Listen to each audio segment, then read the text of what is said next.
샬롬, 2023년 8월 5일 토요일입니다. 기도하겠습니다. 주님, 오늘도 주의 말씀으로 하루를 시작합니다. 사랑하는 주님, 오늘 우리에게 더위를 이길 힘을 주옵소서. 땀 흘려 일하는 노동자들에게 오늘 일할 수 있는 체력을 허락하옵소서. 그러나 주님, 오늘 우리가 무엇보다도 주님이 맡겨주신 사명을 감당할 수 있는 힘과 지혜를 주옵소서. 예수님의 이름으로 기도드립니다. 아멘. 오늘의 말씀은 역대하 19장입니다. 유다 왕 여호사밧이 평안히 예루살렘에 돌아와서 그의 궁으로 들어가니라. 하나니의 아들 선견자 예후가 나가서 여호사밧 왕을 맞아 이르되, 왕이 악한 자를 돕고 여호와를 미워하는 자들을 사랑하는 것이 옳으니이까? 그러므로 여호와께로부터 진노하심이 왕에게 임하리이다. 그러나 왕에게 선한 일도 있으니 이는 왕이 아세라 목상들을 이 땅에서 없애고 마음을 기울여 하나님을 찾음이니이다 하였더라. 여호사밧이 예루살렘에 살더니 다시 나가서 브엘세바에서부터 에브라임 산지까지 민간에 두루 다니며 그들을 그들의 조상들의 하나님 여호와께로 돌아오게 하고, 또 유다 온 나라의 견고한 성읍에 재판관을 세우되 성읍마다 있게 하고, 재판관들에게 이르되 너희가 재판하는 것이 사람을 위하여 할 것인지 여호와를 위하여 할 것인지를 잘 살피라. 너희가 재판할 때에 여호와께서 너희와 함께 하심이니라. 그런즉 너희는 여호와를 두려워하는 마음으로 삼가 행하라. 우리 하나님 여호와께서는 불의함도 없으시고 치우침도 없으시고 뇌물을 받는 일도 없으시니라 하니라. 여호사밧이 또 예루살렘에서 레위 사람들과 제사장들과 이스라엘 족장들 중에서 사람을 세워 여호와께 속한 일과 예루살렘 주민의 모든 송사를 재판하게 하고, 그들에게 명령하여 이르되 너희는 진실과 성심을 다하여 여호와를 경외하라. 어떤 성읍에 사는 너희 형제가 혹 피를 흘림이나 혹 율법이나 계명이나 율례나 규례로 말미암아 너희에게 와서 송사하거든 어떤 송사든지 그들에게 경고하여 여호와께 죄를 범하지 않게 하여 너희와 너희 형제에게 진노하심이 임하지 말게 하라. 너희가 이렇게 행하면 죄가 없으리라. 여호와께 속한 모든 일에는 대제사장 아마랴가 너희를 다스리고, 왕에게 속한 모든 일은 유다지파의 어른 이스마엘의 아들 스바디아가 다스리고, 레위 사람들은 너희 앞에 관리가 되리라. 너희는 힘써 행하라. 여호와께서 선한 자와 함께 하실지로다 하니라. 아멘.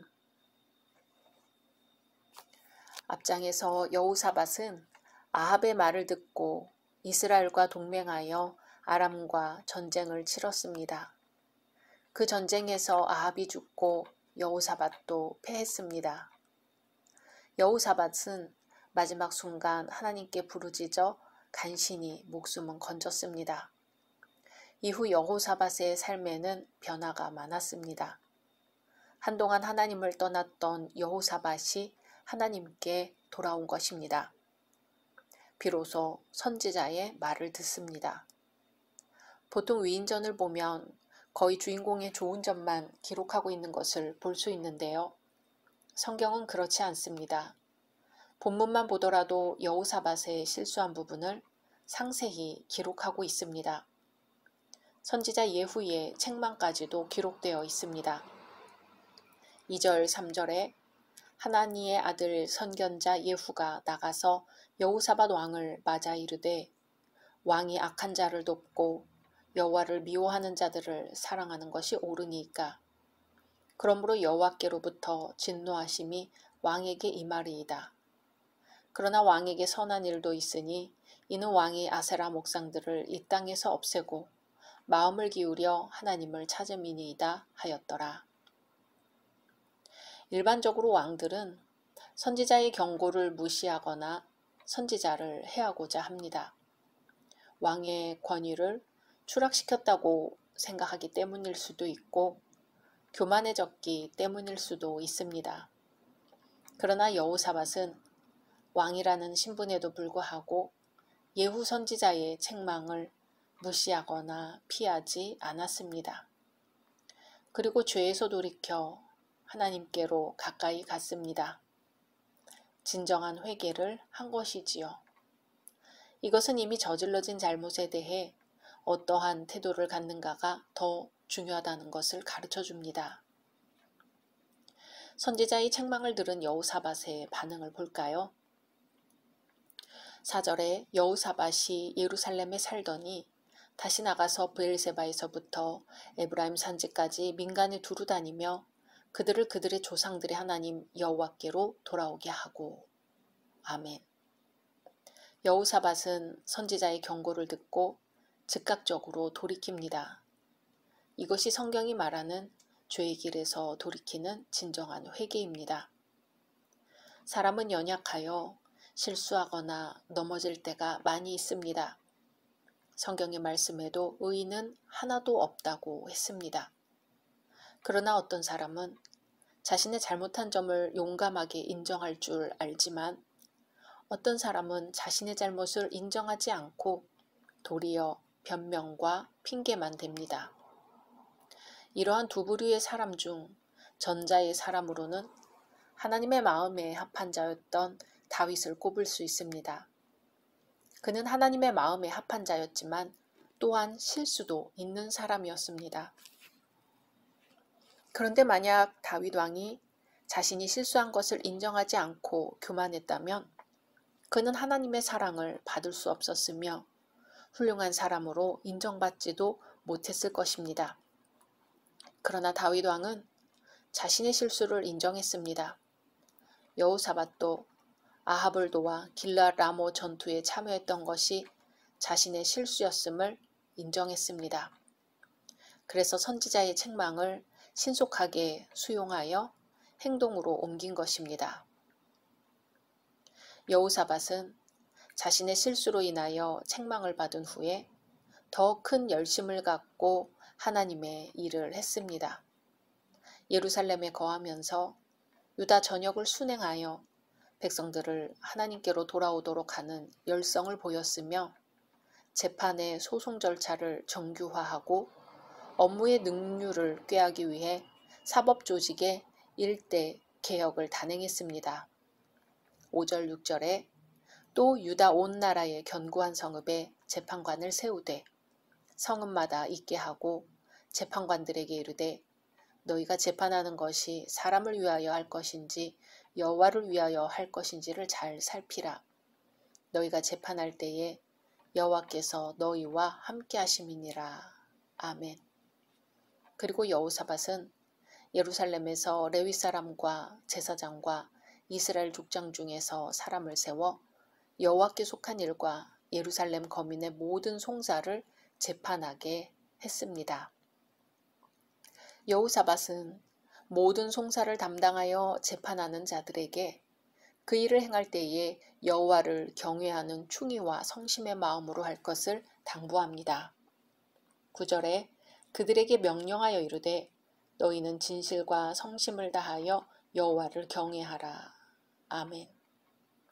여호사밧은 재판이란 것은 인간 자신의 일만이 아니라 하나님 앞에서 지엄하게 수행되어야 할 중대한 문제라는 사실을 깊이 깨닫고 있었던 것 같습니다. 이것은 참으로 중요한 사실이죠. 말로 하기는 쉽지만 늘상 그렇게 생각하여 행하기란 몹시 어려운 일입니다. 재판하는 일의 근본 정신은 여호와 하나님의 뜻을 바로 알고 또 바로 알려주는 것입니다. 뿐만 아니라 진정한 재판은 하나님의 뜻을 따라 행하는 데 있습니다. 오늘날의 성도들은 교회와 세상을 지나치게 구분합니다. 하나님의 일과 사람의 일을 구분합니다. 그런 까닭에 사람과 사람 사이의 일을 소홀히 하는 경우가 있습니다. 그러나 하나님의 일이 따로 있고 사람의 일이 따로 있는 것이 아닙니다. 모두가 하나님의 일입니다. 하나님의 사람들은 하나님을 향한 신앙이 모든 사람과의 관계에서 드러나야 하는 것입니다. 만일 예수를 믿노라 하면서도 그 믿음의 생활이 다른 이들과의 관계에서 나타나지 않는다면 그것은 잘못된 것입니다. 무엇을 하더라도 하나님의 영광을 위하여 하고 모든 일을 주께 하듯 해야 합니다. 또한 여호사밧은 법의 정신을 깊게 고려하였습니다. 10절에 어떤 성읍에 사는 너희 형제가 혹 피를 흘림이나 혹 율법이나 계명이나 율례나 규례로 말미암아 너희에게 와서 송사하거든 어떤 송사든지 그들에게 경고하여 여호와께 죄를 범하지 않게 하여 너희와 너희 형제에게 진노하심이 임하지 말게 하라. 너희가 이렇게 행하면 죄가 없으리라. 아멘. 여호사밧이 생각하는 재판은 단순히 잘못을 저지른 자들에게 그에 상응하는 형벌을 내리는 제도적 장치가 아닙니다. 율법의 근본 정신은 여호와 앞에서 바른 삶의 모습을 구현하는 것입니다. 나아가 백성들이 하나님께 죄를 범하여 하나님의 진노를 사는 일을 방지하려는 데 있었습니다. 이러한 법의 정신은 우리 현실 속에서 깊이 생각해야 하는 중요한 문제입니다. 교회의 치리적 차원에서 행해지는 여러 가지 사항들의 중심에 그 형제 자매에 대한 그리스도의 참사랑이 전제되어야 합니다. 그렇지 않고 단순히 처벌의 자리에 머무른다면 그것은 결코 성경적인 치리가 될 수 없는 것입니다. 왜냐하면 치리는 사람을 위하여 있는 것이지 사람이 벌받기 위해서 존재하는 것은 아니기 때문입니다. 우리는 자칫 잘못하면 타성적으로 어떤 법칙이나 법률에 얽매여 그 법칙이나 법률이 존재해야 하는 근본적인 이유를 망각해버립니다. 그리하여 편협하고 자구적인 법 해석을 함으로써 참된 법의 정신을 왜곡시킬 수 있습니다. 그러나 주님이 원하시는 것은 주를 믿고 따르는 성도들이 주의 다스림의 본질을 올바르게 이해하는 것입니다. 그리하여 하나님의 그 지엄하신 뜻을 받들어 온전한 하나님 나라의 백성으로서 부족함이 없이 사는 것입니다. 사랑이 없이는 아무리 훌륭한 법이라 할지라도 올바르게 시행될 수 없습니다. 사랑하는 열린 성도 여러분, 여호사밧 왕이 재판관을 세웠습니다. 왕이 재판관을 세운 것은 나라의 현실 때문입니다. 나라가 율법에서 떠나 있으므로 율법을 가르칠 능력이 있는 레위인들과 제사장들을 세운 것입니다. 오늘날의 제사장은 성도들입니다. 그러므로 성도들은 세상을 판단하는 사람들이며 세상을 재판하는 사람들입니다. 성도의 재판 정신은 사랑이며 공의입니다.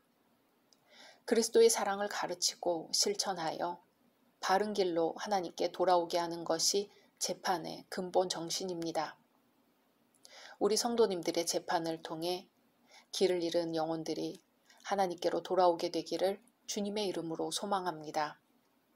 우리가 행한 사랑과 공의의 재판으로 우리도 언젠가 예수님 앞에 재판을 받게 될 것입니다. 각자 말씀 묵상하신 후 주기도문으로 마치겠습니다.